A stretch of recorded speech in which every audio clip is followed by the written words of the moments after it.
Hey, money makers, what's up, what's up, what's up? Welcome to another episode of Taking Stock Live. I'm your host, Kalila Reynolds, bringing you the most as usual, letting you know what's going on in business and how it's going to affect you and your money. So bans, strikes, transport sector has been just a complete whirlwind for the past, week now and change. We're going to talk about all of it tonight and how it affects you. And of course, your money, how it affects people, how it affects transportation, how it affects the economy and all of that good stuff. But before we get into that, don't forget to hit the like button, subscribe to this channel, and share this video with a friend.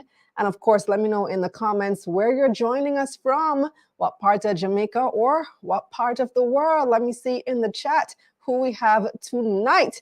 Now, up next is a look at what's coming up in tonight's show, followed by what's hot in business. And of course, come on, let's get this money. Here's what's hot, brought to you by JMMB Group, your best interest at heart. Investors who applied for NCB shares during the company's additional public offer will receive 100% of the shares they applied for. NCB Financial released their basis of allotment after the offer closed on June 3. The company was able to raise $2.5 billion, which is just half of the $5 billion they originally intended. However, NCB Group CEO Robert Almeida and NCB Capital Markets CEO Angus Young said the APO was a success given Jamaica's tight monetary policies. The general public will receive 100% of the shares they applied for, while employees will receive their first 100 shares and 40% of the remaining. Productive Business Solutions shareholders have approved a new preference share offer. The offer is expected to happen later this year. Preference shareholders are paid dividends before ordinary shareholders and at a fixed interest rate. PBS shareholders approved issuing up to 40 million cumulative redeemable preference shares, which will be quoted in US dollars. Dividends will be paid at an interest rate of 8.25%. The directors will determine the share price. Taxi drivers across the island withdrew their services on Monday. The drivers who are protesting, among other things, the traffic authority's demerit point system, have threatened to strike for 5 days. Transport Minister Darrell Vaz said a strike would be premature and unnecessary as the Island Traffic Authority says the issue of demerit points is under review. The Bank of England has been circulating new banknotes featuring the portrait of King Charles III. The King is only the second monarch to appear on the new polymer notes. Queen Elizabeth II first appeared on them in 1960. The central bank said the new notes will gradually replace damaged ones or will be issued when demand increases. Shoppers can still use current circulating 5, 10, 20 and 50 pound notes which feature the late Queen. What's Hot was brought to you by JMMB Group, your best interest at heart. To step up social media marketing for your business, get ready for the Summer Social Splash. Be one of the first 10 companies to sign up and get 60% off our influencer promotion package featuring yours truly. I'll come to your business and highlight your product or service to over 300,000 followers on Instagram, TikTok, and LinkedIn. But only 10 spots are available and it's first come, first serve. So don't wait too long to book this special offer. It's 60% off for the summer.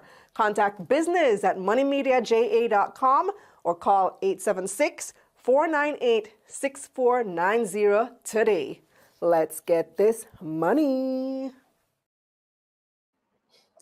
Welcome back, welcome back, welcome back. Let me see who we have in the house joining us. I see people coming in from all over. Big up to IG, to all our viewers tuning in on Instagram this evening. Sydney in the Cayman Islands and Chumwong in Portmore joining us on Instagram. Over on YouTube, let me see who we have. We have Kish, as usual, joining us from London, saying greetings, money makers. We have Nano Sense from far, far away. We got Roger joining from Philly. We got Dwight from St. Anne's Bay in the house. Who's this? Ranil joining from Manchester, Jamaica. Deshaun in Negril. Richard in St. James, Christopher in Kingston, YOLO Stars in Central Manchester, Dana from Goshen in St. Elizabeth, Russell joining us from Trinidad and Tobago, also Moses in TNT who says, let's get this money, Jermaine hailing from China, Christopher in Portmore, Gary in Brooklyn, Kamoy from NYC. So you guys are all over the place tonight, and I love to see it. So is our guest. Our guest tonight is Jamaican, but he's joining us from New Jersey. Actually, we had planned a whole show around this transportation ban, the rideshare app ban, I should say, to be more specific.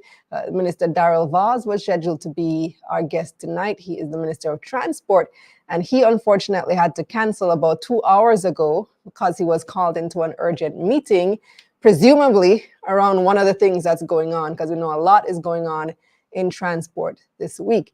But fortunately, our guest this evening is somebody that I'm very pleased to introduce to our Taking Stock viewers. His name is David. Hi, David. Hi, Kalila. And hi, David Lee.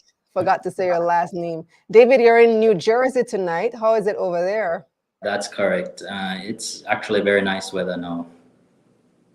So some of you who follow us on other platforms, if you're on IG, on TikTok, you would have seen that we've been working with Dryva for a few months now, since the start of the year, actually. But for those who are new to Dryva, David, can you just tell our viewers what your platform is all about? Sure. So a little history about Dryva. Our first investors in the company actually owned Apollo Taxi, and they wanted an app for Apollo.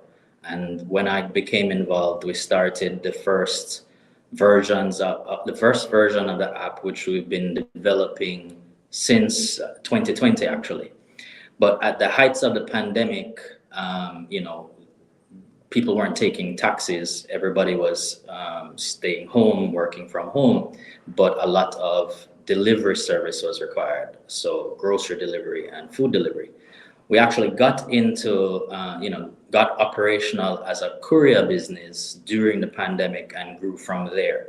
So although Dryva is positioning to be a passenger service business, now we actually have been operational as a courier for commercial logistics, on-demand delivery, and for a brief point, we were testing car rental as a part of our model. Now, we have launched the app to a small group of people. We were actually in a friends and family test phase, not quite ready to commercialize it for one main reason. We didn't think we could compete with InDrive and Uber because we didn't have that marketing capacity to launch publicly the way they did. So we kind of been operating in the background, refining our model. And the biggest difference that our business has compared to those is that we actually own our cars. Our vehicles that are in the fleet are owned by the company and registered and licensed as public passenger vehicles by the company, and the drivers who work for the company are all employees that are on a payroll. So they are also licensed with the requisite PPV license, and we're building out a platform of a regulated ride-sharing, ride-hailing business, I should say. But as of now, your focus has been more on the courier side. You just had the intention to really commercialize the ride-hailing part, ride-sharing part. Right. So fortunately for us, we've been able to build our business and generate revenue from the demand on the courier side. Again, we found a niche in the market. We've been able to, attract customers who like our platform. We're a completely digital business, paperless, cashless. There's no physical document that you have to sign. Everything you book online and you pay online. Everything is done that way. And we operate 7 days a week for personal and business courier needs on demand. We actually are also, believe it or not, launching passenger service first in the Bahamas. So we bought 6 electric vehicles, which have been landed in Nassau, already branded, and we were going to start there because it's a much smaller market to attack. We weren't actually going to publicize the passenger service in Jamaica until after we launched there successfully. But and then this ban just came and kind of mashed up your plans anyway. So I don't know if it has mashed up my plans or actually created a better opportunity for us to reach an audience that we would normally have been able to reach at this time. So in the US, when Uber started, they started as a black car service primarily aimed at executive transportation. It was a limo service effectively. And then they grew their market share, eventually going down market to more standard vehicles. We were taking the same approach and have been servicing executives and professionals for the last year. We use, I would say premium, not necessarily luxury, but we use premium vehicles, Land Rover. We recently got a Mercedes-Benz, which is in the process of being registered as a public passenger vehicle. We do a lot of airport transfers, but again, we've kind of built it on a friends and family basis where, people that we know that we're not spending marketing dollars to attract. They've been using us, and quite frankly, I think we've been building a good reputation in that market. But from a larger perspective, we were going to, hold off on Jamaica until we believe we got it right with our test market in Nassau, which is very small and easier to control. So again, the ban has come fortuitously, I think, to give us a voice, and I'm happy to be a spokesperson for the group because there are a few of us. I belong to a few WhatsApp groups as well with people who have been building this type of business for a while. So this ban obviously wouldn't affect the courier side of your business, which is the bulk of your business right now, but it does affect the what do you call it, ride sharing portion or ride hailing. Which one is it, ride hailing or ride sharing? So rideshare, the term rideshare, is used, I guess interchangeably, but it more represents what Uber is, where private individuals use their private motor vehicles and carry passengers, being connected through the technology. That is the medium by which they get the service delivered.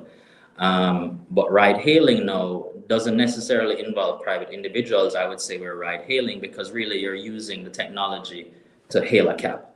Normally Right. you would either pick up the phone and call, let's say, Apollo, and you have at least a dozen phone numbers that you could call one after the other if the line was busy, and then you'd wait on a dispatcher to tell you whether or not there was a vehicle that's available.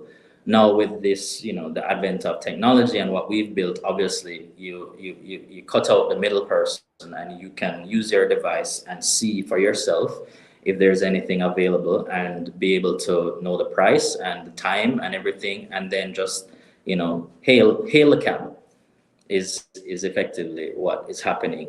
So it affects that side of the business because the minister was very clear. And I am I'm a strong believer in following the rules and regulations that are set out. So we paused any activity on the app according to the minister's instructions, but have immediately followed up with the Transport Authority to ensure that when the ban is lifted, we are on the list of entities that are promoted as being regulated and compliant. So I'm a bit confused. So if you're ride hailing and not ride sharing, I thought it only affected the ride sharing. No, so so again, I think the minister, along with most people, just interchange the two things and call it the same.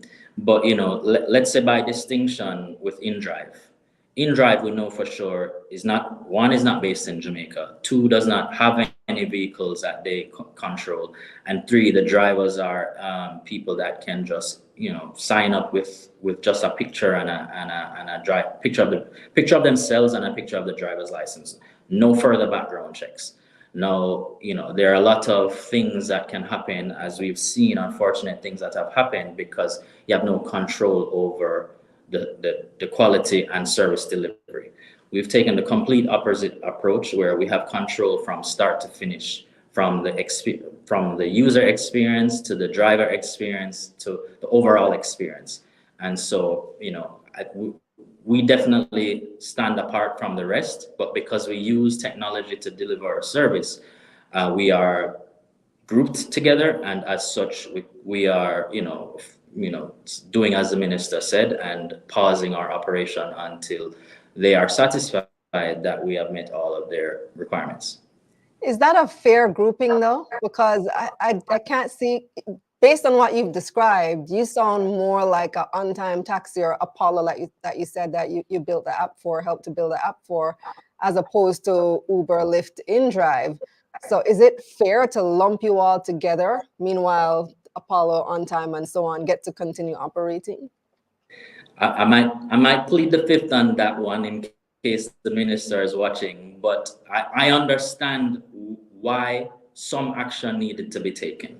Something needed to be done because, one, as I said, I've been ready with my app for about a year, but because of InDrive and Uber, who are far larger than myself and could easily attract customers, I had to hold off on my launch because people wouldn't know about us, and it's hard to break into a Jamaican market, especially with something new.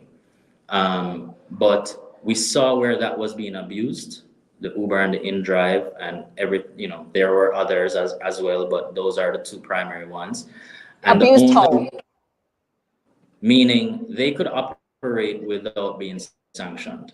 They're virtual. They have no representative in Jamaica. There's nobody to go lock up. They couldn't do anything to anybody. And unless you're going to file an international lawsuit to shut them down here, the only other thing you could do is give a local instruction that needed to be followed, and anybody who is going against that instruction, again, like when we had curfews, you were instructed to stay home. You just had to follow the rule. So something had to be done to let the other players know that it's not business as usual. Something's going to change, and we're going to be in control of that change, not you. So the good thing is, immediately after the ban, myself, 876 on the go, Intermetro, Red Plate, 876 get, all of the ones who have been working with the Transport Authority over the last year, we all got a call. We all got a call to say, hey, we know this is going to affect you. We have a meeting tomorrow, which we're all in attendance, and they gave us the directives as to what is going to be required for them to lift the ban and then say who has complied. Wow. Okay. So you are in the know as to the process of regulation, because I remember when Uber launched in Jamaica a couple of years ago, we spoke about it extensively on this show, and there was no regulation. And even now, you hear the minister saying, okay, there's a ban, but on the other side, the argument is that there still is no adequate regulation. So how can you ban something when it is your fault as the government for not regulating in the first place? Yeah, and so that was the group who came together to say we need a seat at the table.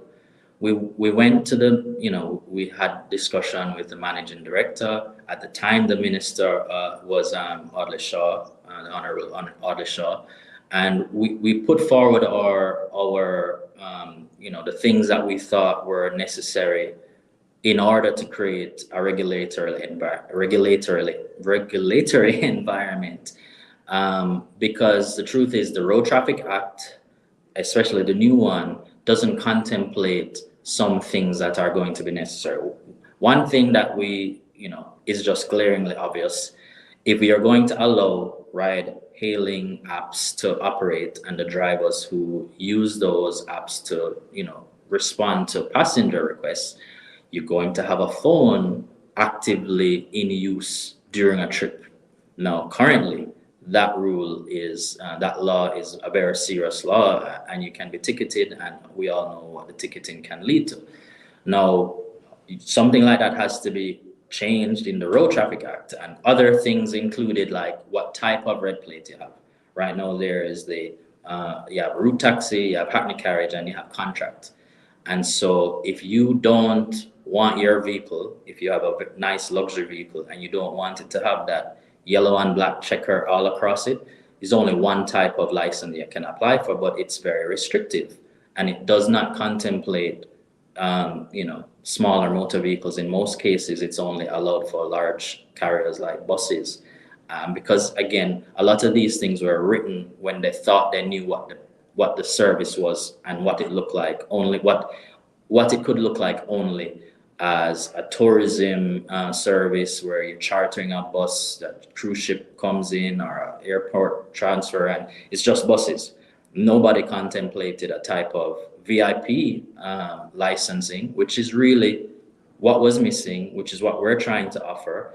And we're trying to follow the existing regulation to the extent that we can, even though we're still doing something different. So the brand spanking new Road Traffic Act is already, I wouldn't say obsolete or outdated, but already needs to be updated after taking so long to update. Yeah, and you'd have noticed yesterday's protest by the the regular taxi operators. I think that they have a very what they do and their actions, I can't, and I don't necessarily endorse or say anything was wrong with it, but definitely they have a point, because even as a civilian driver, you could easily get have one or two bad interactions with a police officer and immediately face the risk of losing your license. This is not a law that affects only taxi drivers. This affects you, it affects me, it affects everybody who is on the road. And so they're saying, hey, who did you consult when you made these laws, and why aren't you listening to the outcome that is going to happen, which can have impact on people's livelihoods? When they can't drive, then they can't feed themselves, then there's less transportation services on the road, and then people can't get to work. You have all these subsequent things that happen from one decision, and you're not listening to us. So I believe that was the reason behind the protesting, and I think they actually got a listening ear. As far as I can see, there is still ongoing discussion that may cause some change, we don't know.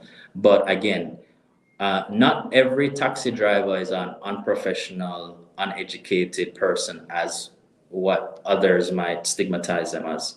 You have very respectable, professional people who take their business very seriously, and they understand the things that affect their business. And so, we support every person that's in the public passenger space who has a right to earn a living. That's a fact. And I find that the more mature drivers, the more respectable drivers tend to be the hackney carriage drivers. They've been in the industry for a long time. They put their kids through school, through university, and they tend to be quite reliable.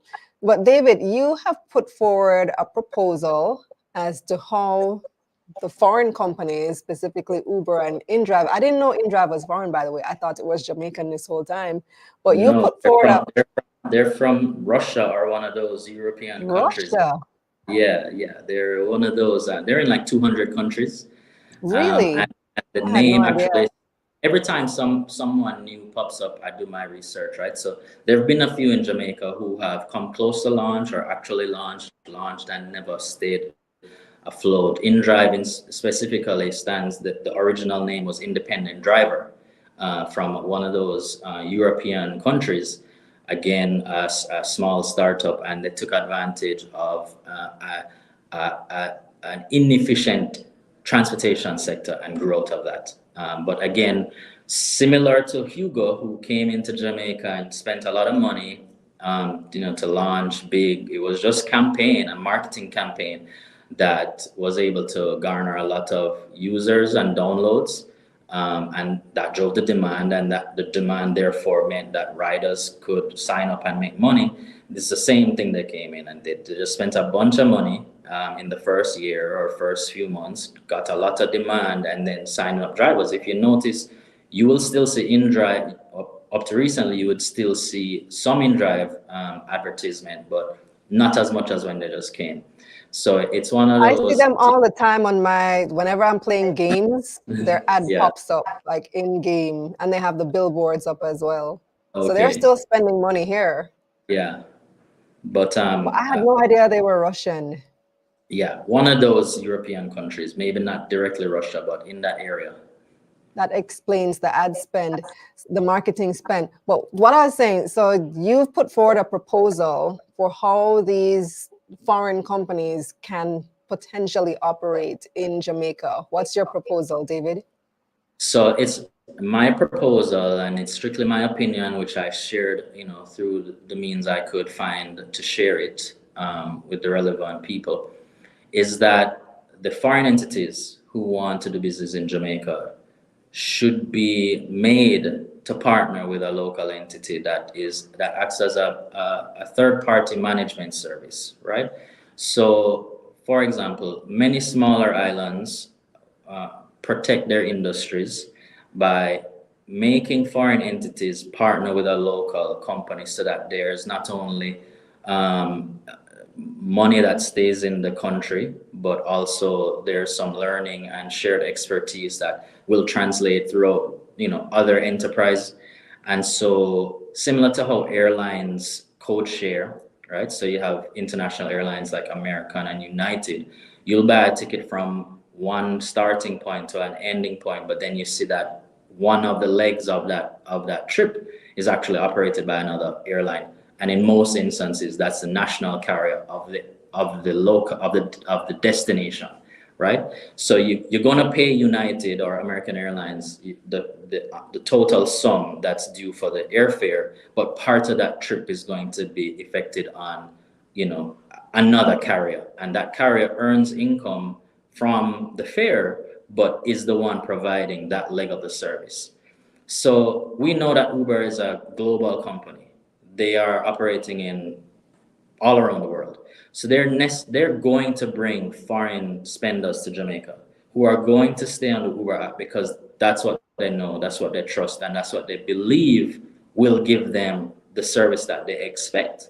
But it doesn't mean that when they land in Jamaica, the driver has to be some unregulated driver in an unregulated car, doing some random gig work. It can be that it's a professional service through a professional company that has met all of the requirements, not only of the local laws, but is trying to comply with Uber's standards of service delivery and all of the things that the client and the passenger is going to expect of the experience.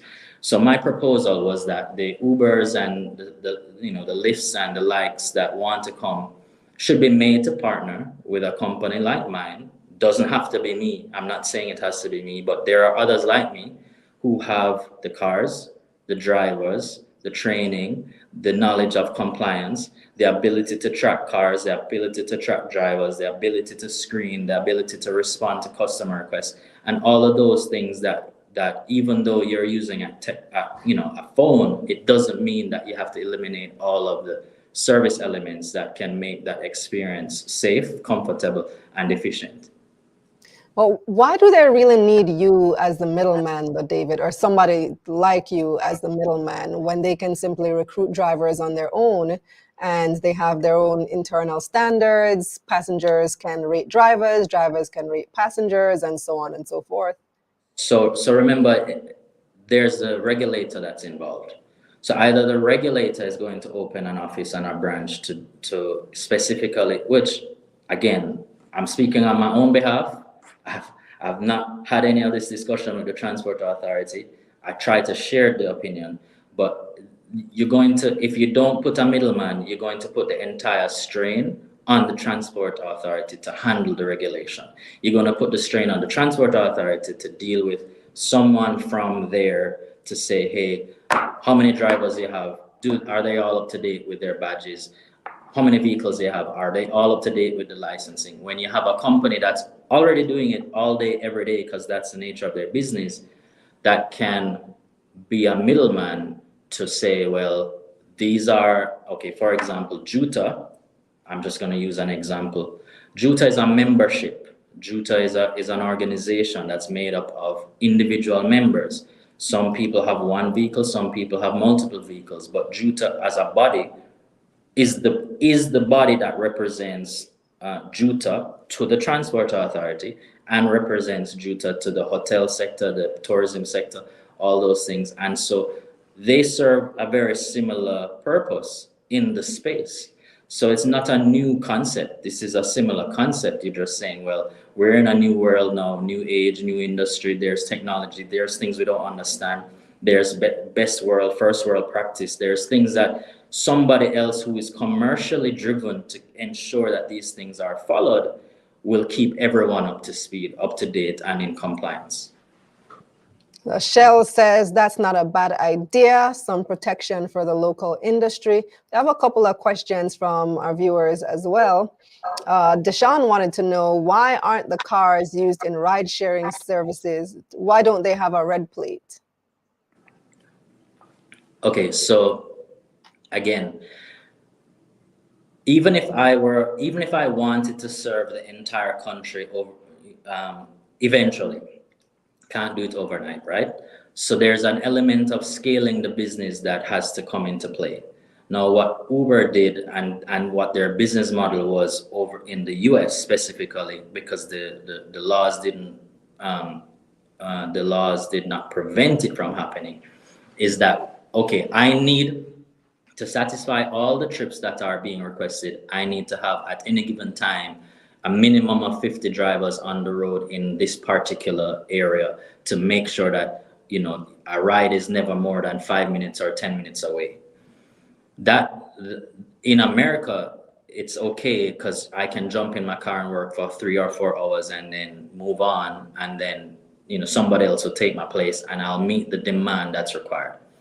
When you translate that over to Jamaica now, it's the same requirement. There's a demand that needs to be met. There's passengers that are looking for a ride, but there's not enough regulated vehicles operating on the app.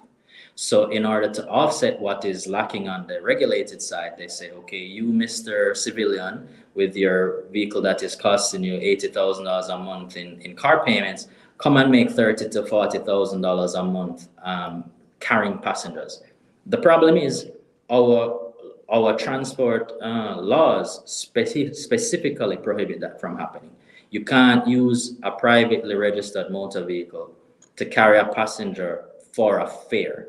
You can carry a friend, can carry a family, as long as you're not charging them, that's fine. Somebody can, you know, a friend or family member can put some gas money in your pocket, but that's not the same as saying this trip from Sovereign to from Sovereign Ligani to Portmore is $2,000, and before you get in my car, you have to agree to pay me that. That is a fare-paying passenger, which is strictly prohibited in a private motor vehicle with a white plate. The only cars and drivers that should do that are regulated with the red plate because they're licensed and insured as such. So then that comes back to the same question then. That means that the Uber drivers should technically have red plates. They should all have it. My understanding is that there are some drivers and own vehicle operators who have, whether before or subsequent to being on Uber, gotten the relevant red plate, as we call it. But we know that that's not the majority, it's probably the minority. So this move by the minister to shut everybody down, to then come back and say, hey, you need to disclose every vehicle that you're using on your platform, and if they're not regulated, you simply can't use them. So when the ban is lifted and everybody comes back to market, we're all supposed to be only operating with the vehicles that have been legally authorized to do so. Okay, so that's part of what they want to address during this restricted period. So one thing I'd say, this is not the incident that recently happened with the teacher, the unfortunate incident. It wasn't the first, and it happened before with one of the drivers being kidnapped. Now, it happens with regular taxi as well. It's a notorious industry, unfortunately. Exactly, but so why technology should be embraced is because we are providing them a way for you to be able to not guarantee safety, but prevent, or as much as you can, prevent those things from going unnoticed. And you know, the hope is that you would avoid an outcome like what happened before, right? But with the technology, you can promote a safe transportation sector. So the problem is the needs of the transportation sector are more than what the technology providers can handle on their own right now. But if you start here with an entry point where somebody like me can get a green light to proceed, continue making investments, if I'm allowed to operate in a regulated environment and I'm showing that we're, you know, even at the small scale that we're operating, we're serving a needed market, and we're showing viability, it will allow us to scale, and eventually we will move, just like Uber did, move away from the premium service only to going into the category for the everyday individual, to no longer have to flag down a taxi at Sovereign and, you know, wonder if the driver is anybody that they have to worry about, because everything would be registered. There will be no hiding.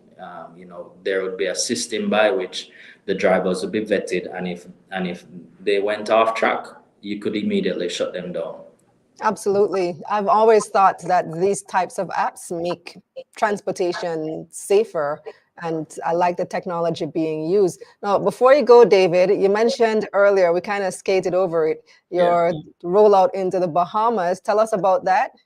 Yes, so I'm proud to announce that Dryva, we signed a partnership with an entity in the Bahamas who is involved in other business, and they came to Jamaica and saw what we were building and decided that it was definitely something they wanted to be a part of. So that partnership, actually, you like to hear this too, Kalila. It includes the Bahamas, Cayman Islands, Turks and Caicos, and your home Belize. So we have a rollout plan for the Dryva app to start in Nassau, Bahamas, and over the next 6 to 24 months be available in those markets. So we really want to be your homegrown Caribbean-based transportation provider, where, you know, we understand our clients, we understand the market, we understand what's needed, we understand what's missing, and we're building something to suit our own people. I'm not taking anything away from Uber. I've used it before, you know, overseas. It's a good model, and quite frankly, it showed us what's possible. But like anything else, you know, if there was a time when no bank was a Jamaican bank, now we have NCB being the largest bank in the Caribbean. And so Dryva has, you know, the ability to start small in Jamaica and grow across Caribbean and replace the larger companies that, you know, that exist today. Well, breaking money news, guys. You've heard Dryva's Caribbean rollout plan. But David, I can't let you go without asking a question that we ask every entrepreneur on this show. I'm shocked nobody has asked it in the comments just yet. But do you ever plan to list? Any plans for an IPO? So it has always been my goal to list a company on the Jamaica Stock Exchange. I have been a part of other ventures before where I thought that was possible, but hands down, I believe this is the one. So I've been putting everything, all my energies. I'm fully invested, like all in, and hopefully, you know, in the not too distant future, we'll be on this platform again talking about our IPO. Awesome. Looking forward to it, David. How can people reach Dryva? How can they use your service right now?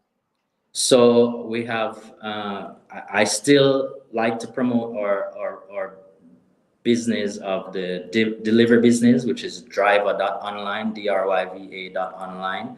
We really believe we're offering something unique, where within an hour to 2 hours of you making a booking, we'll go and pick something up. And it's not, you know, you don't know you need us until you know you need us. Some person who used us before left their house keys in their kids' school bag, and we had to go to the school, pick up the house key and take it to them. And we did that in less than an hour. So, things like that come up and you don't know who to call. And rather than you jumping back in your car, or if you don't drive, trying to take the public bus to go and get a house key, that's something that you can use us for. So that's www.dryva.online. Now, Dryva.app, that's .app, is where you can go to download the Dryva app. Again, full disclosure, we have not fully built out what we need for Jamaica, but we are operational, or we were operational until the minister told us to pause. We are patiently waiting on his decision as to if and when the ban can be lifted. And then, we hope that this kind of, PR would allow us to get more traction, and get users who want to support a local homegrown business, one that wants to do it right. And that would lead to, again, more growth for not only our business, but for all of the players in the industry. I want to call them out again.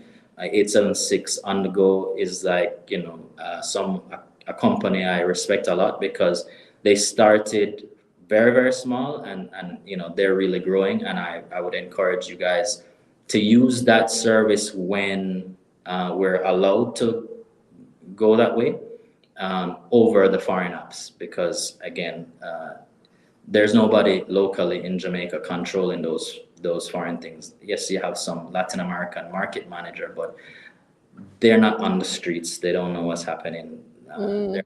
Philip says, Philip is in Turks and Caicos, by the way. He says, Turks and Caicos, good luck. Legal taxi driving business here is protected by the Almighty himself. Otherwise, it's unregulated taxis for the regular people. So how much research have you done on those other markets so far? So I will fully say that my business partner, who is the one launching in those markets, is more has more in-depth market knowledge of those two places. And so we don't think it's an easy road. Even in anywhere you go, you're gonna have some protection that is in place for what exists already. In fact, I wish we had the protection here, because that would have prevented Uber and InDrive from coming and scaling so fast. But we're not opposed to going in the right way. And it may not take 6 months, it may take a year or two, but it's fine. We'll just keep trotting until we make some traction. As I said, my app has been ready for a year, and I just have been patiently waiting for the right moment, which I believe is now. Last question comes from Deshaun, who wants to know if Dryva is available island-wide. So again, we've had conversation. We don't have the scale to serve island-wide clientele. If you're in Kingston and you want to book us to take you outside of Kingston, yes, we can do that. But we don't have drivers based outside of Kingston at the moment. However, I have been very carefully scouting for what I would call regional partners, that after I have launched and proven the business model and shown that prospective person that our business and our technology works well, I have no doubt that we would be able to partner up with people who would operate under the Dryva banner, but serve their own local market well. All right. Thank you so much, David. Appreciate it, especially at the last minute. Yeah, thank you too, Kalila. Thank you to the viewers for listening, and we look forward to fixing this issue and growing a business that Jamaicans can be proud of. All right. So it is time now for our poll question. Well, we already asked about the ban last week. This week, we are asking about another hot topic, and it has been the topic of Jamaica's declining birth rate. So you've heard the campaign from the 70s, 2 is better than too many. And now we have the opposite problem, where Jamaica's birth rate has been declining. And informally, we're hearing Jamaicans being encouraged to have more children. So what do you think can be done to improve Jamaica's declining birth rate? Here are your options. You can take this poll on Twitter or on the community tab here on YouTube. A, subsidize formula, pampers, childcare. B, improve reproductive health services. C, children in this economy. D, promote healthy relationships. E, other, leave a comment. What do you think can be done to improve Jamaica's declining birth rate? Interesting and controversial one. Let us know in the comments as well and take the poll. Now, have you signed up for the Money Mission community yet? If not, here is a look. The objective of using home budget for this month, though, is not necessarily to tell yourself, oh, I've gone over budget or under budget or whatever. You're not setting your budget yet. For the first month, I just want you to track, just to log your spending. Everything that you spend, put it in the app. Everything that you, so whether it's on a card or cash or whatever, every single thing that you spend money on, put it in the app. So that at the end of 1 month, you have a month's worth of data and you can physically see where your money went. Okay, so that is a look at what we talk about in Money Mentorship, which is the first Monday of every month inside the Money Mission community. Let's take a look at your market recap and we'll come back with the analysts.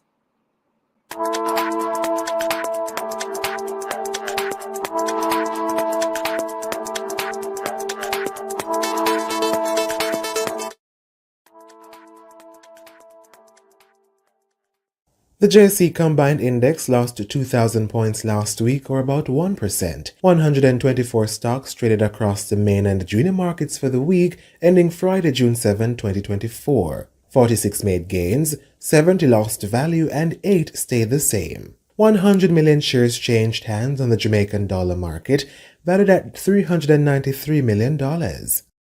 Trans-Jamaican was last week's most traded stock.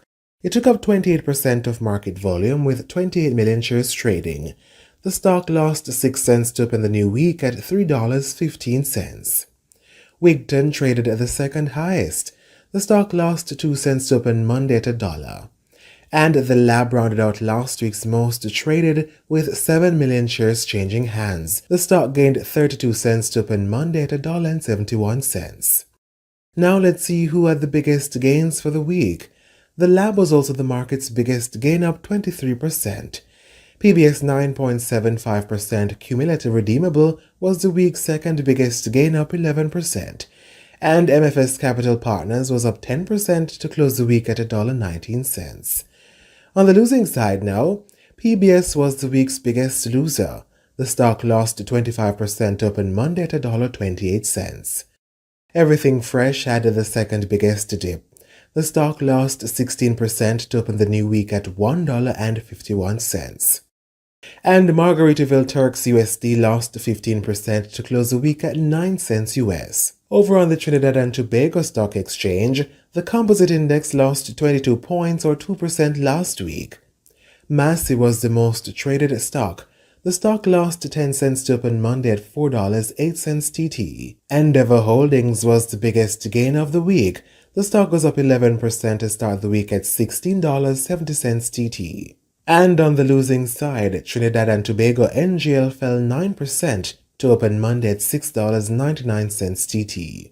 Over in the US, the Dow Jones was mostly flat last week, while the S&P 500 and the Nasdaq were both up around 1%. In foreign exchange, it took an average $156.40 Jamaican to purchase $1 last Friday. That's 58 cents more than the week before. Meanwhile, it took an average $115.05 Jamaican to purchase $1 Canadian. 1 British pound cost on average $199.35 Jamaican.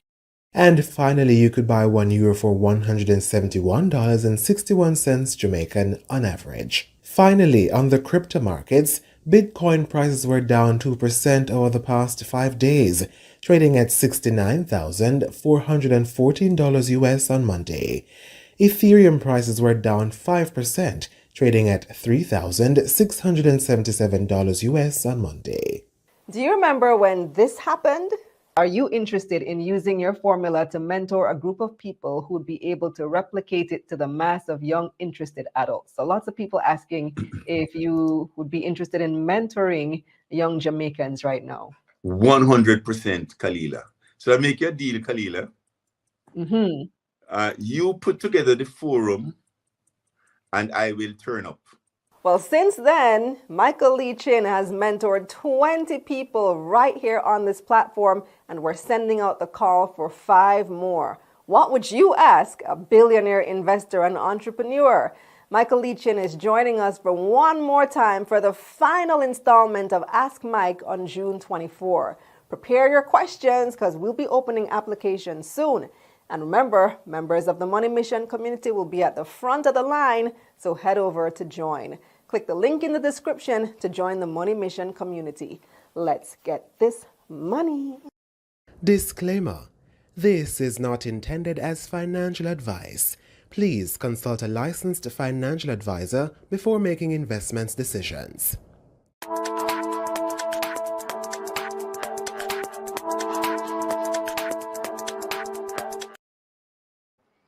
Welcome back. Welcome back. Time now for the analysts. But just before I introduce them, let me take a few of your comments. The diplomat of the era says this ban was pointless and without logistics and gave the upper hand to PPV operators to bring the nation to a standstill. I hope the minister is proud of his handiwork. Stronglink says, I find Uber to be very beneficial when I travel. No more renting of cars. Just have to be very careful when you use them. Kamoy says he has great points, but there still needs to be opportunities for working class people to create a business without having to go through the middleman and the government. We'll take more of your comments at the end of the show.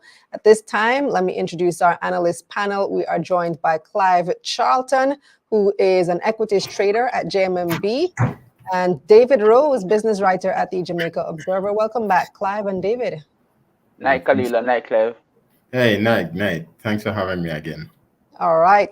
So, Clive, you are looking at interest rates tonight because globally, we are finally starting to see the trend of central banks cutting interest rates. So what's going on? Yes, well, the interest rate hike, this new monetary tool began because a certain crisis hit the global economy. First, it was COVID, which slowed down the pace of production, and therefore, caused the logistics issues of prices started to run up. And then after that came, of course, the Ukraine-Russian war, which significant commodities, major commodities, including energy, were stifled, from moving from one place to another, especially in Europe. So inflation just spiraled out, was spiraling, about to spiral out of control. And one of the most popular tools to control inflation is to hike interest rate. It's called a monetary tool. How do you do that? Through the financial structure mechanism. The monetary authority, the BOJ, who really heads and guides money supply, prices, etc., regulate banking institutions, financial institutions, hike interest rate. When you hike interest rate, you pay more for loan, you pay more for services. When you borrow, you lease, anything, you'll pay more. And that higher prices tend to slow down demand. So that's the idea behind that. But it's a very complex process because there are many units, departments, sectors, industries that are impacting in different ways and means. And people also react, different economies, different sectors react differently in terms of impact within a time space. Some lag, so it's a very complex process to manage.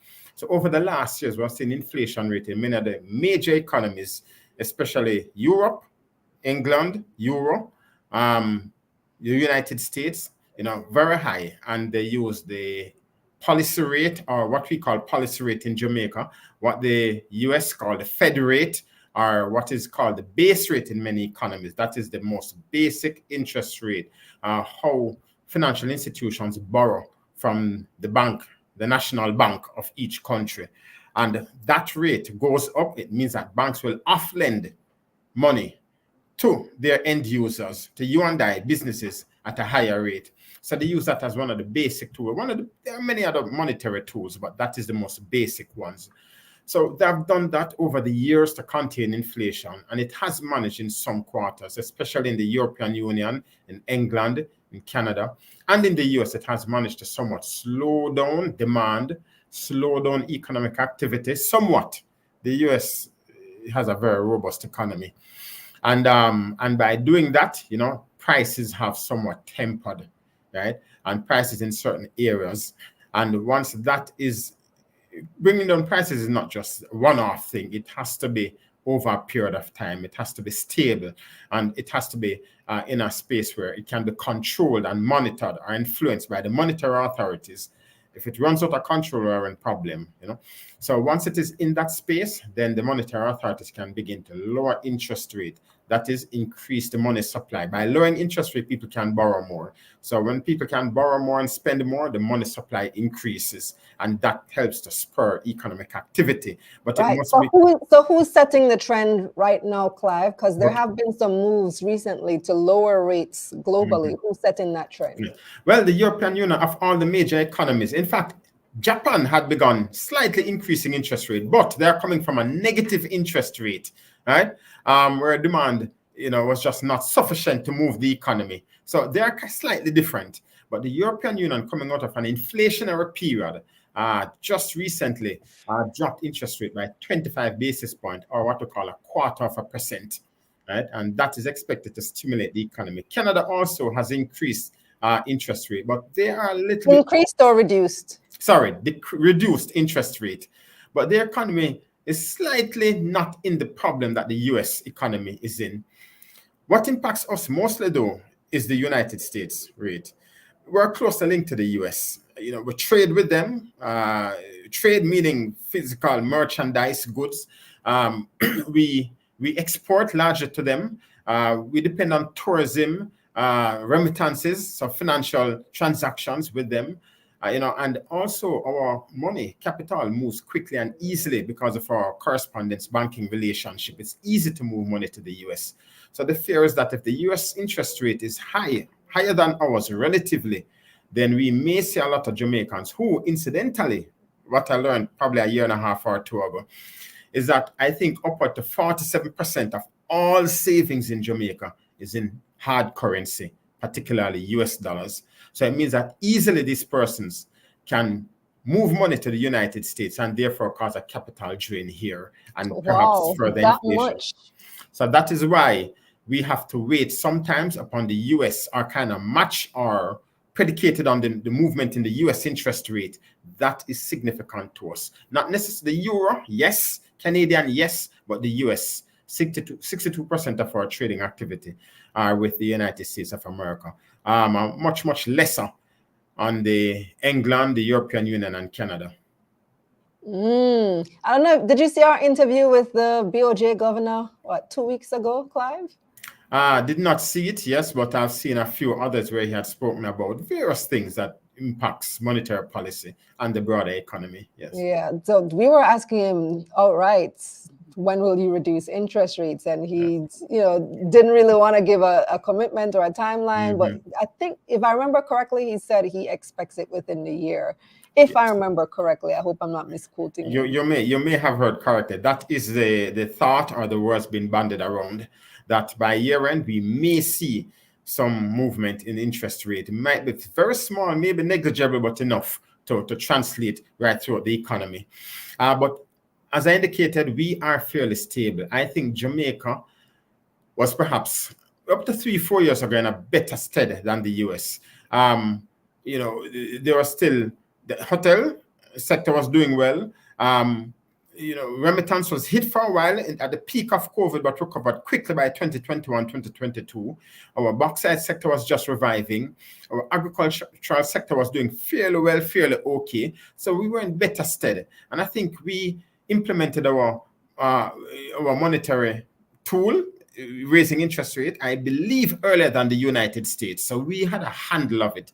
And also our regulatory mechanism was well intact and structured from the 1990s, way before many first world countries. However, we are a small economy, a dependent economy, an importing economy, and one that is heavily dependent on the US, where capital easily flows between.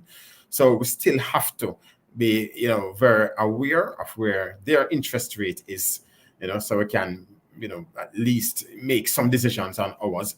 So again, yes, it looks fairly stable here. We have managed last April, up to April, the figures produced by the MPC, by the BOJ, or Statin, or PIOJ, that I think it's Statin that monitors inflation rate. April, it was 5.3 percentage points. year to year from April 2023 to April 2024. And that is down from the peak we had, I think, the month before, probably over 6%, which is way above the range that our government and BOJ regulator authorities deemed appropriate or best for the So economy. with all that said, question coming from Philip, who wants to know, so can Jamaica justify cutting rates before the US Fed? We would, I don't think we would. I don't think we will, and we would do it. We are very much predicated on them. You know, that has been our behavior, and I think that will continue. I don't think we will cut before them. All right. Can I just add a couple cents there, Kalila? Go through, David. So if anybody's actually sat down to check the schedules of the US Fed versus the BOJ, the BOJ literally is always like a week or two after the Federal Reserve carries out their action. So it's to kind of show you the relationship that Clive is talking about, in the sense that it's not like Jamaica is going to say, all right, we're the bigger, tougher boys, you know, we've cut inflation, time to just move quickly. That's not likely to happen, because there are different factors that have to be taken into consideration. At the end of the day, if you cut too early and if you start to spike again, you can have other issues. And the reality is there have been different changes in the economy over the last couple of years. So, for example, Claire referenced, you know, the dollarization of our economy, in the sense that about 45% around that region of deposits are foreign currency based. When you take it a little bit step further, we just had the adjustment in the minimis, that duty-free rate from $50 US to $100 US. Now, there's the one side of the equation where customers won't earn as much from the duty that they are charged to go about the $50 region, but this also potentially is an indicator, but potentially a space to have further imported consumption. So the different actions that are taken by the government, which is fiscal policy, also impact the BOJ decision in how they dictate their monetary policy. So there are two parts to the equation. So while the government may pursue an expansionary policy based on their particular desires or needs, the BOJ also has to account for the GOJ's standpoint, the US standpoint, and any other factor that can potentially disrupt and cause inflation to rise again. Because someone else kind of mentioned this before, but inflation disproportionately affects the poor a lot more than it does what you'd call the regular middle class. So for some persons, they've seen, you know, the cost of transport potentially going up from 120 a couple months ago to 150 now, which is an extra $50 per trip. If you take 4 trips per day, that's officially, because unofficially some providers are charging more. Of course, but that's what can be done. You need to reach home, but essentially $150 per day. For 1 week, that is basically $600 basically. So I'm just kind of linking all this back to show that every action has to account for further events later on the line. So we saw last year, June, where the Dominican Republic Central Bank cut their rates at 50 basis points. We saw, you know, the Bank of Canada and the European Central Bank cut rates last by 25 basis points. And tomorrow, the US CPI is coming out, along which is the US Consumer Price Index, which is basically the inflation metric. And the US Federal Reserve is supposed to announce their decision tomorrow. Now, you're having different banks, you know, or analyst firms such as your Scotia banks, your Goldman Sachs, and so forth, saying that they expect they expect inflation to come out around 3.2% as the median range, or the expected figure. So leave it to be 7:30 here in Jamaica. That's going to be the time you're going to see everybody looking out to see that data come out. Because if inflation comes in hot, it can be a problem. If inflation comes in line with expectations, or inflation comes below everybody's own estimates, that's a good thing. Because it can give further credence to potential earlier rate cuts, which is great for many parts of the economy. But different economies move quickly or adjust in different ways to what you'd call rate cuts. So even if we have rate cuts tomorrow by the BOJ, for example, it might not immediately percolate through the economy that quickly. And the BOJ's decision for this month is set for June 20, which is about 2 weeks from now. So a lot of technical discussion about on monetary policy, but the simple of it is that the central bank's mandate is to maintain price stability and financial sector stability. And well, we'll be interested to see what they announce on the 20th, if there is any change. 28th. The 20th, that's 28 or 20? Yes, 28. Oh, on the 28th. All right, so we'll be looking out for that. Thanks, David. Thanks, Clive, as well. David, you're also going to join us on, or update us on what's going on with Wigton. What's happening there? So Wigton just released their 2024 audited financials. Wigton's financial year ends on March 31, which coincides with the government's own fiscal year. With Wigton, we saw a 7% reduction in total revenue to $2.03 billion, and we saw a 24% drop in profit before tax, which was largely driven by the reduction in revenue. So revenue came down, and while finance costs and expenses were relatively in line, that 7% decline was quite significant to drive further declines as it goes on the income statement. What, in a sense, would have you described save Wigton in terms of this financial year was that they got a massive tax credit during the period, which resulted in the net profit going up by 172%, from about 368 million to 839 million J. Why did they get this benefit? So, two parts to the equation.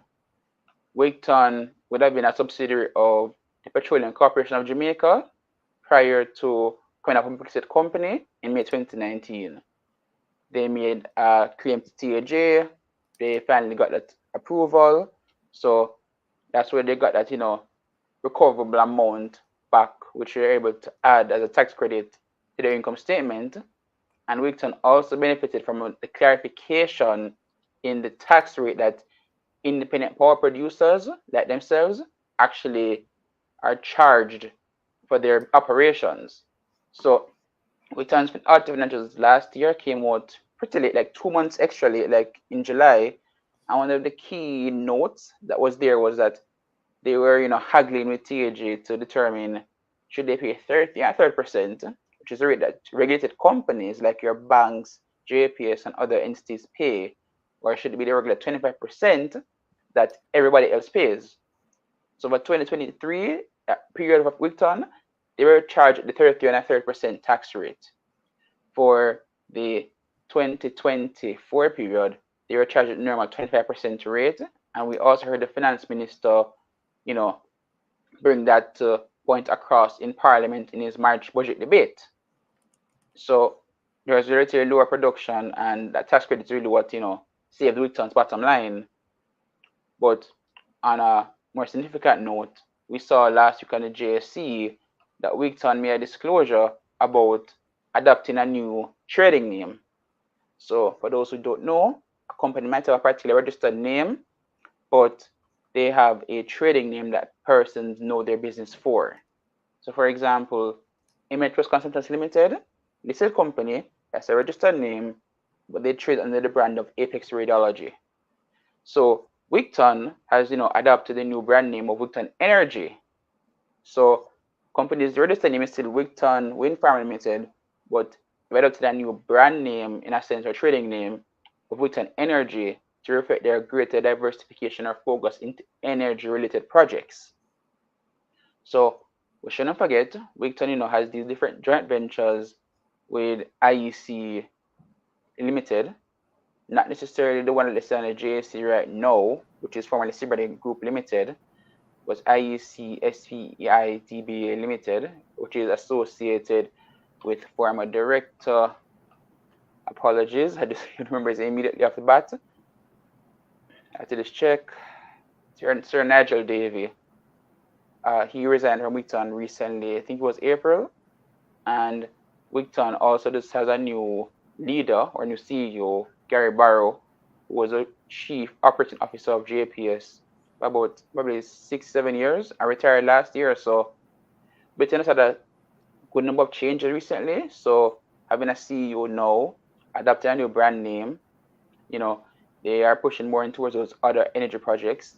They would have applied to I believe it would have been the generation procurement entity alongside applying to JPS for the different renewable energy projects to actually see if they can add, in this case, a new production site or add, in this case, a new renewable energy project to the grid, which means more business for them.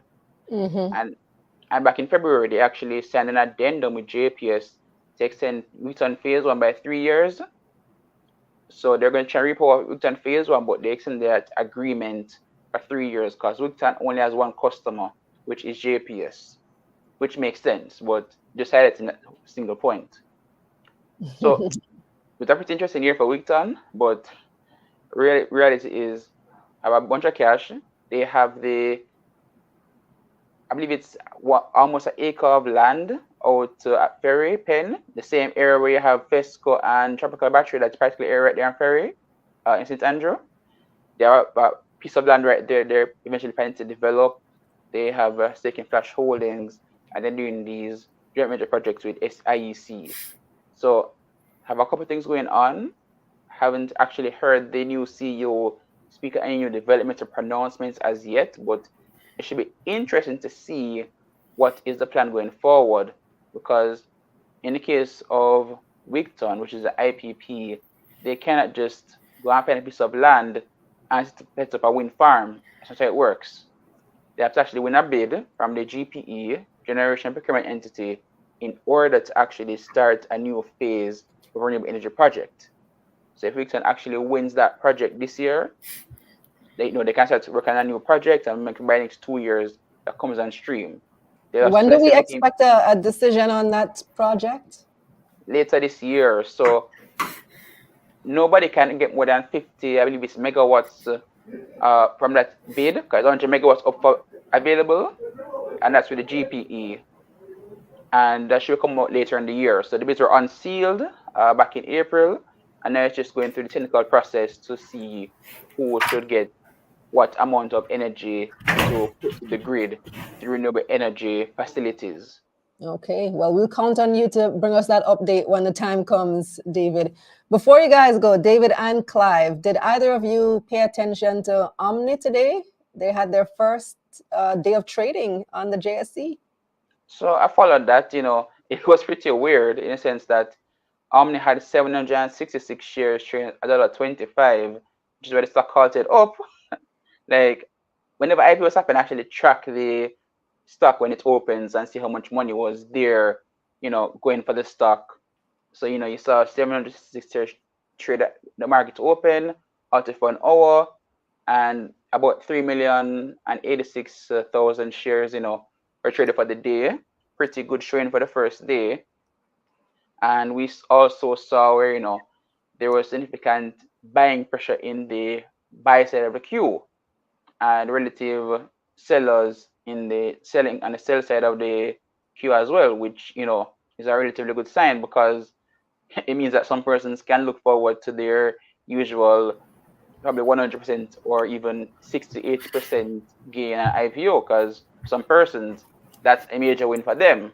So this is a good first day for Omni. Looking forward to see their development and plans as the year progresses, since they are now be tax exempt and they have that $250 million worth of capital to really jumpstart the operations even further to expand.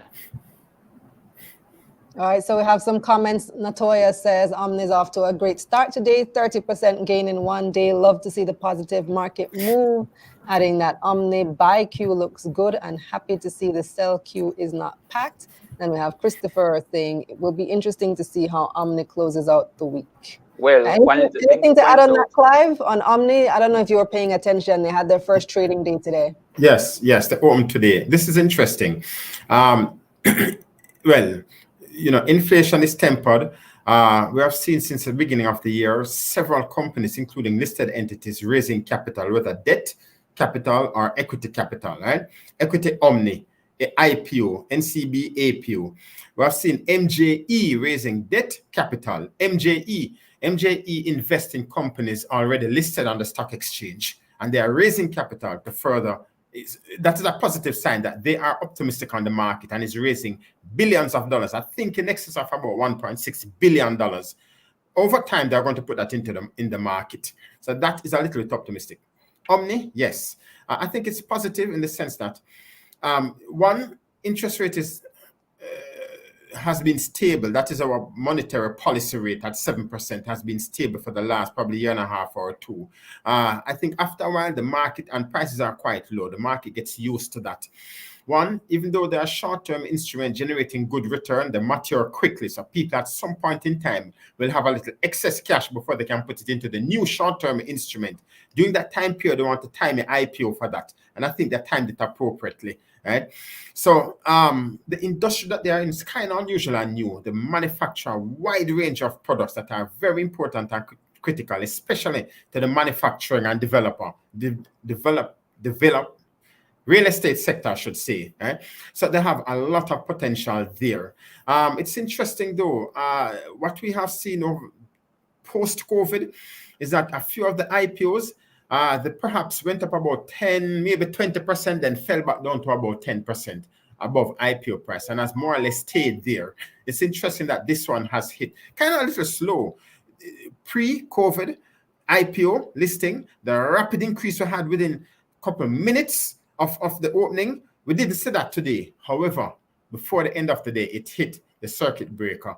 Maximum 30% limit. So that is interesting. Let's see what happens tomorrow. If it slows down by tomorrow, or maybe last a third or fourth day, as with previous pre-COVID IPOs. But these are indicative of, I believe, the psychology of the market, the temperament in the market, and perhaps if other factors changes that are in line with market expectation, good market expectation, then who knows, maybe it is time for us to come in and begin to at least incrementally buy or average down. Our cost might be a little high because many of us bought pre-COVID and prices are low now, it can begin to average down your cost.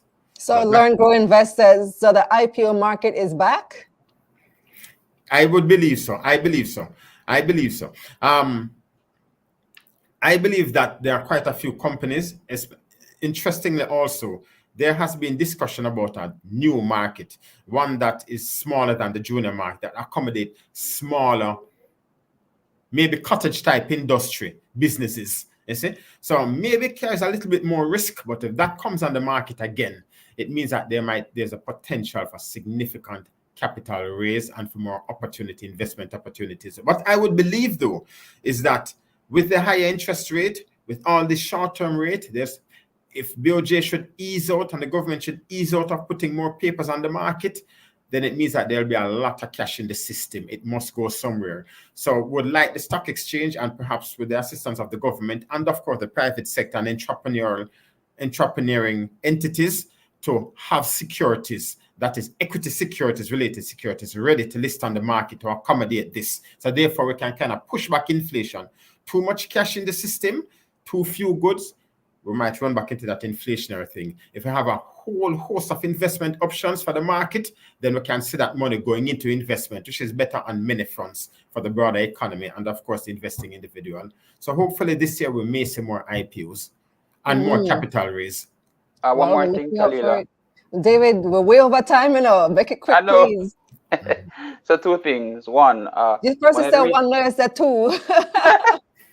So one of the reasons that they probably might not have seen more shares on the market today was just because of the delay for non-J-Trader Pro users. So like a JMMB, maybe NCB Capital Markets, there's a delay for the shares to show up on their platform for some users. So that's why probably delayed persons decision to actually sell in the market at that Yeah. point. And two, we should also not forget that, you know, the junior market threshold has been proposed to be adjusted to $750 million. So IPOs will likely be coming a lot more faster, you know, when rates had to come After the down change. alongside that more accommodative market threshold. Well, for some companies, they're going to rate this, Kalila, because the tax break plus the capital is needed if they want to really catch up and grow pretty aggressively when rates had to come down for them. So timing really matters for some companies rather than the $250 extra. True. 250. Yeah. I see some people asking about Select, but we're going to have to talk about that next week. So producer, please make a note to ask the analysts about Select funds next week, because there's some news on that front too, news that you broke in the Observer, David. But next time we'll talk about that. Thanks so much, David. Thanks, Clive. All right. Clive got cut off, but thank you so much. We're going to take our final break and come back with your comments. This segment of Taking Stock, The Analysts, was brought to you by JMMB Group, your best interest at heart. What do the world's richest people all have in common? I'll give you the top 5 from the Forbes Rich List, and let's see if you can figure it out. Number 1 is Bernard Arnault, founder of LVMH, Louis Vuitton, Moet Hennessy. Number 2, Elon Musk, co-founder of Tesla and SpaceX. 3 is Jeff Bezos, founder of Amazon. 4, Larry Ellison, co-founder of tech giant Oracle. And number 5 is Warren Buffett, founder of Berkshire Hathaway. So it should be pretty obvious, right? They all founded or co-founded major companies. They're all entrepreneurs. Jeff Bezos famously founded Amazon out of his garage in 1994. Elon Musk has co-founded 6 companies, including Tesla. Warren Buffett is perhaps the world's most famous investor, but he also founded the investment firm Berkshire Hathaway. So without a doubt, entrepreneurship is one of the major keys to wealth creation. For the world's richest man, Bernard Arnault, this also means generational wealth. All 5 of his children work at LVMH. Now, if this is what you envision for yourself, your first step is simply to get started. Bring that business idea to reality with Business Startup Basics. In this Money Mission webinar, corporate attorney and business accelerator Chantal Simpson tells you everything you need to know to set up your business legally. Now, you already missed the live, but the replay is now available. The link is in the description. Let's get this money. Coming back with your final comments. I see a lot going on in the chat today. So first we have Philip, who said he was looking forward to the Dryva IPO whenever that time comes. Finessing Finance said better regulations and more cooperation will make the industry more successful and sustainable. Vibes wanted to know, Dryva is a new rideshare company. So that's part of their business, but they don't promote that part of the business so much. They are a courier service. They're an app, and you can send packages, send items across town. Right now, they're operating in Kingston and St. Andrew. I think they're in Spanish Town as well, maybe Portmore. I don't remember all the locations, but they operate mostly courier service. They're looking to launch the rideshare portion of their service, but then boom, here comes the ban. So that's coming, I guess, whenever it is able to come, but they are launching in the Bahamas in the next couple of months as well. Shells was responding to our poll question about how do we improve the birth rate in Jamaica, because it's starting to impact the economy. Shell says, who's paying for those kids? Take care of the kids who are already here, children, plenty in children's homes, which is why I said under the options, because what is expensive about having kids? Well, childcare, pampers, feed, that's expensive. So one of the options was, should the government subsidize these 3 very specific things? J.A. Patriot said, other work on lowering murder rates. So I guess that way the people we already have don't die. So work on lowering murder rates. Christopher was asking about Select funds. He said they issued a press release on Friday stating their intention to convert ordinary shares to unit trusts pegged to the NAV. So that's what I was referring to and saying that we're going to discuss it next week. And then he also said, dying to hear the analyst thoughts on this move by Sagicor. Yeah, definitely have to discuss that.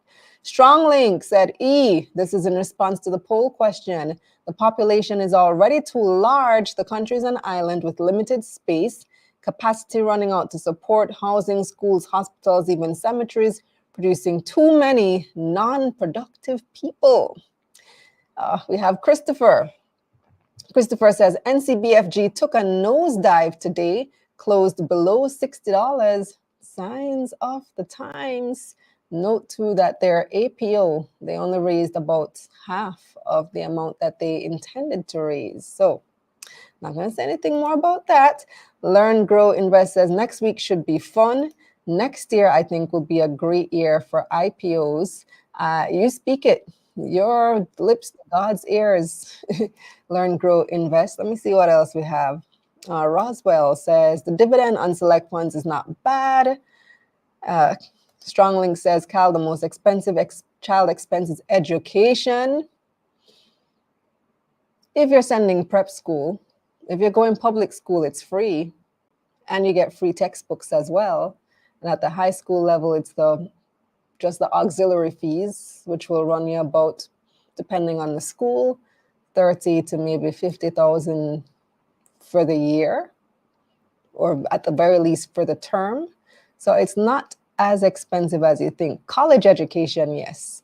But if you're sending your kids to prep school, absolutely. Very, very, very expensive. But that is your choice. That is an optional expense. In the infancy, yes, pampers, formula, extremely expensive. Childcare, and that's one that will take you all the way through at least the primary years until the child can, basically take care of themselves after school. That's why most parents fill their kids up with extracurricular activities to take them through to the end of the work day, so that kids and parents' schedules can align. Because it's a challenge. I've been there. Because you have school finishes at 2 o'clock, depending on the school, 2:30.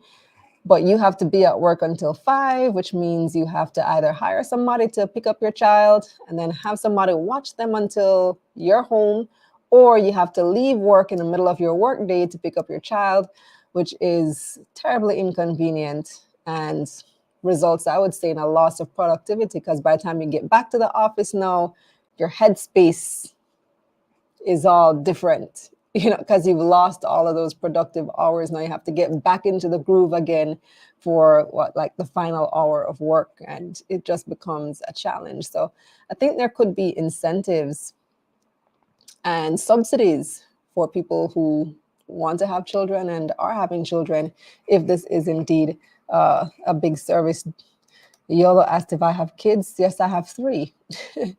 3 children at various stages, 4, 6, and 21. So been through it and going through it all over again. Stronglink says, come, Cal, think at a higher level. College, we need a higher educated population. Yeah, but you can't give an incentive of college education when you're trying to encourage people to have kids, because college education is still 18 years away. If you want people to have kids now, your incentive can't be free college education, because the benefit isn't immediate. The benefit isn't until 18 years, if that child even decides that they want to go to college. You need to give people an immediate benefit to incentivize having children. Let me see.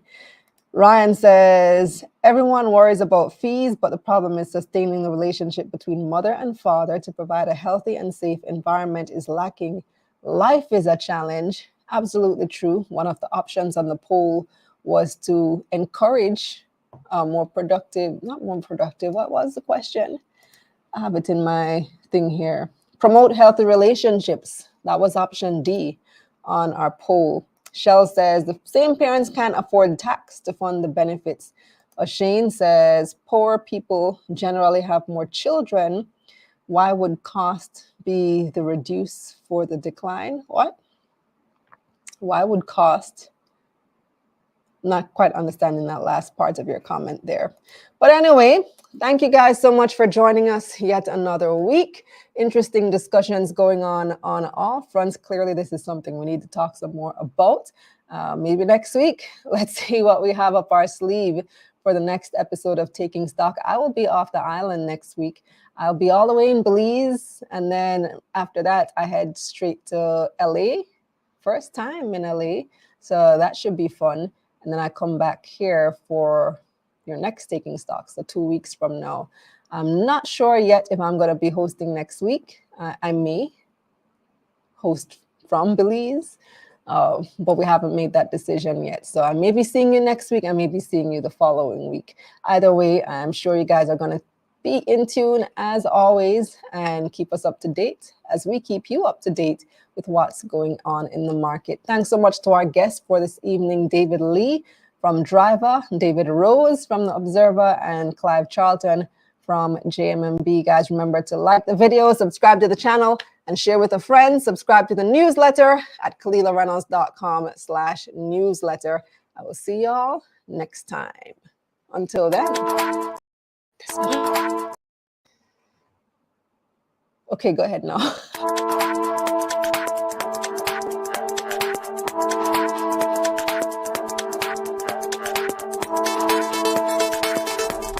Let's get this money.